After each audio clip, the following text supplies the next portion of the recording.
So my new book, Rohingyas and the Geographies of Precarity, in Exile, Everyday Life in Bangladesh and Malaysia, revisits the protected Rohingya refugee crisis, which has taken on new dimensions since 2017, when we first witnessed the mass exodus of Rohingya refugees from Myanmar into neighboring Bangladesh. The situation, which has increasingly turned complex, particularly following the military coup in 2021 and the ongoing civil war in Myanmar, and of course subsequently the revolution in Bangladesh and the taken over by the new interim government, sort of continues to reshape the realities of Rohingya refugees across Asia.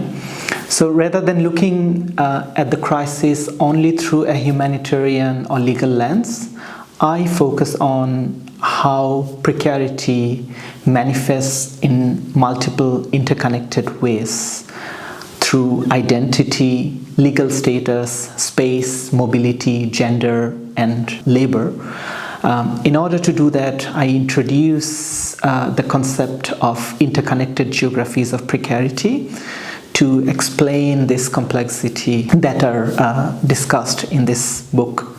So the book argues that precarity isn't just a result of displacement. It is historically rooted, constantly evolving condition, and it is shaped by systems of exclusion, marginalization, and everyday resistance.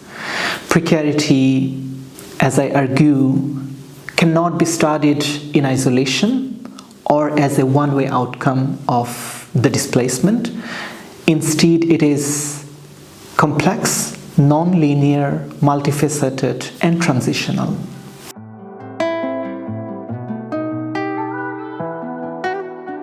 The book is the result of several years of my doctoral work.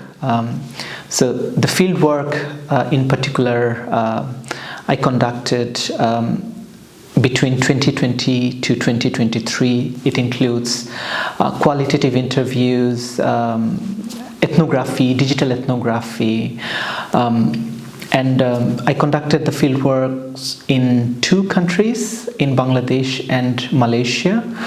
In Bangladesh, I did the field work in 3 key areas: the refugee camps, border regions, and Cox's Bazar town, which is the center of humanitarian relief operation.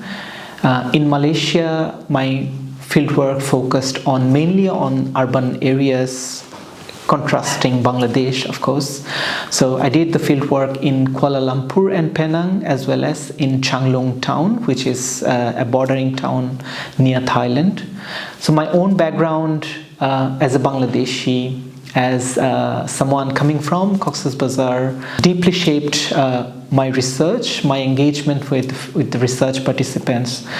I share linguistic, cultural, and religious proximity with many of the people I spoke with, and I reflect on what the positionality meant, both in terms of access and as well as my ethical responsibility to conduct the field work. So the book tries to reflect on this aspect of what it means to be a Global South researcher, in particular, talking about a crucial international humanitarian crisis.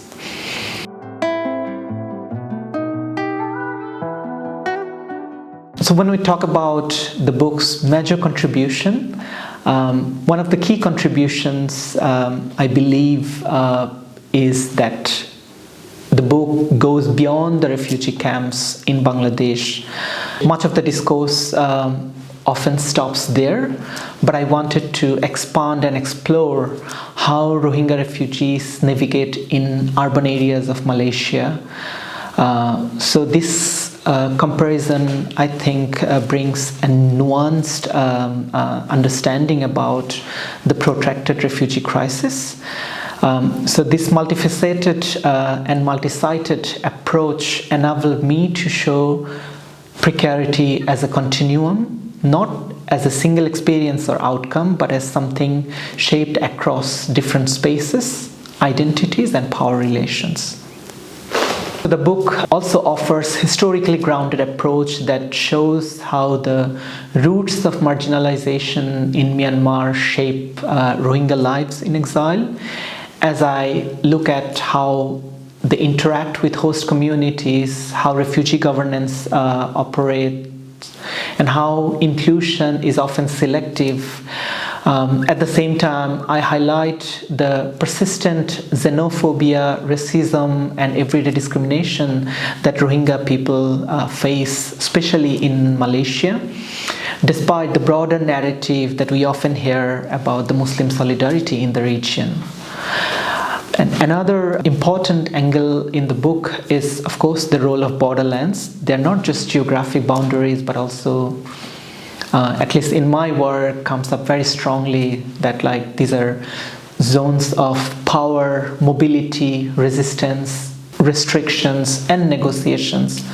So I argue that studying borderland dynamics is crucial in understanding forced displacement in the region, particularly the one that takes a protracted shape.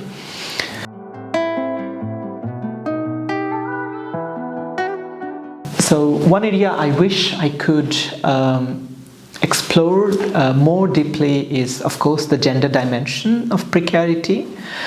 Especially issues like militarized masculinities, imposed gender roles, and hierarchies within Rohingya society itself.